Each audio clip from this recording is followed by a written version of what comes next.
జై శ్రీరామ్. మనకు 12 మంది ఆళ్వార్లు ఉన్నారు.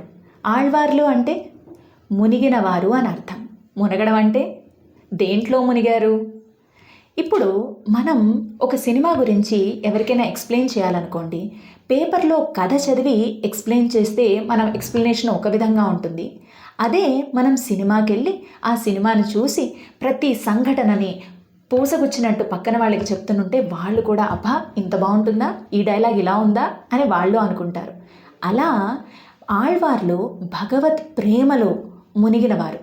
ఎలా అయితే మనం సినిమా చూసి ప్రతి సంఘటనని అనుభవంలోకి తెచ్చుకున్నామో అలానే ఆళ్వార్లు భగవంతుని యొక్క ప్రతి కళ్యాణ గుణాన్ని అనుభవించి ఆస్వాదించిన వారు. వాళ్ళు చెప్పే మాటలు పాటలు మనకి భగవంతుడి యొక్క కళ్యాణ గుణాలని చాలా చక్కగా తెలియజేస్తాయి. అలాంటి ఆళ్వార్లు 12 మంది.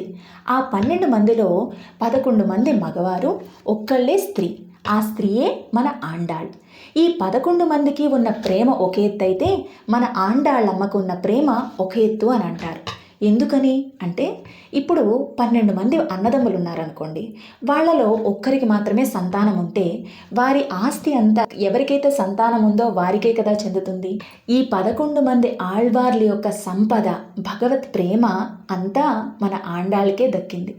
అలాంటి మన ఆండాలు చెప్పే పాటలు చాలా భగవత్ ప్రేమని మనకి కలిగిస్తాయి. ఆ తల్లి చెప్పిన 2 గ్రంథాలు మనకి అందించినది, ఒకటి తిరుప్పావై, ఇంకొకటి నాచియార్ తిరుమొడి. తిరుప్పావై గురించి మనకి తెలిసిందే.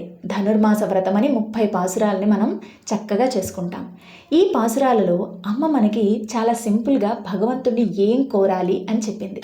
భగవంతుని మనం ఏం కోరాలి? స్వామి, ఈరోజు నాకు ఈ కష్టం వచ్చింది, ఇది తీర్చు అని అడుగుతాం. సపోజ్ అడిగాక రేపు ఇంకొక కష్టం రాదా, ఇంకో కష్టం రాదా? అప్పుడు వచ్చినప్పుడు మళ్ళీ ఏం చేయాలి? మళ్ళీ స్వామి దగ్గరికి వెళ్ళాలి. ఇలా కాదయ్యా మనం చేయాల్సింది.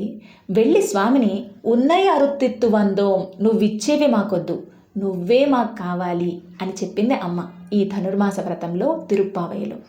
అందుకని మనం భగవంతుణ్ణి కోరుకోవాల్సింది ఆయన ఇచ్చేవి కాదు, ఆయన్నే. అందుకనే మనకి వశిష్ఠుల వారు లక్ష్మీవాన్ లక్ష్మణ అని లక్ష్మణుడికి రామాయణంలో పేరు పెట్టారు. ఆయనకి ఏం లక్ష్మి ఉంది అంటే అడవుల్లో ఉన్న లక్ష్మి ఉంది. ఏ లక్ష్మి అని అంటే స్వామి. ఆయన శ్రీరాముడిగా మనకు అందిన నాడు లక్ష్మణ స్వామి ఆయన్ని అనుక్షణం వదలలేదు. సీత లేకుండానైనా రాముడున్నాడేమో కానీ లక్ష్మణ స్వామి లేకుండా అరక్షణం కూడా లేడు. అందుకనే ఆయన లక్ష్మీవాన్, శ్రీమంతుడు అని మనకి రామాయణంలో చెప్తారు. అలాంటి లక్ష్మణ స్వామి మనకి ఆదర్శం. మనం కోరవలసింది భగవంతుని సాన్నిధ్యం, భగవంతుని సేవ.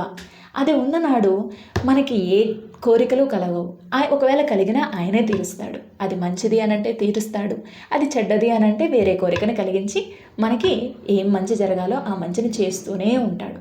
సో మనం కోరవలసింది భగవంతుణ్ణి మాత్రమే, భగవంతుణ్ణే కోరుకోవాలి అని మనకి సింపుల్గా చెప్పింది అమ్మ తిరుప్పావై. అలాంటి అమ్మ మనకి ఇంకొక గ్రంథాన్ని ఇచ్చింది. దాన్నే నాచియార్ తిరుమొడి అంటాం. నాచియార్ అంటే అమ్మ, తిరుమొഴി అంటే మంచి మాట, అమ్మ చెప్పిన మంచి మాట అని అర్థం. అమ్మ చెప్పిన మంచి మాట ఏంటి అని అంటే, అమ్మ తిరుప్పావై 30 పాసురాలు పాడాక శ్రీరంగనాథుడు ఆండాల్ని చేసుకోవాలి, ఆమెను వివాహం చేసుకోవాలని ఎంతో ఆరాటపడుతూ వల్లభరాయలు, పాండ్యదేశపు రాజైన వల్లభరాయల వారికి కలలో కనిపించి, హే రాజా, నేను ఆండాళ్ళని వరించాను, ఆమెని శ్రీరంగం తీసుకొచ్చి నాతో వివాహం చెయ్యి అనే ఆదేశాన్ని ఇచ్చాడు. అప్పుడు వెంటనే వల్లభరాయల వారు వెళ్ళి ఆండాళ్ తల్లిని కలిసి ఆండాళ్ వారి తండ్రి అయిన పెరియాళ్వారితో ఈ వివాహపు ముచ్చట్లన్నీ జరిపి వివాహానికి అన్ని సన్నాహాలు చేస్తూ ఉన్నారు. కానీ వివాహం అంటే టైం పడుతుంది కదా. కానీ ఆ టైం కూడా స్వామికి దూరంగా ఉండాలని అమ్మ అనుకోలేదు. ఒక విరహ వేదనను అనుభవించింది. ఆ విరహ వేదనలో అమ్మ పాడిన పాటలే ఈ నాచియార్ తిరుమొడి అని అంటాం.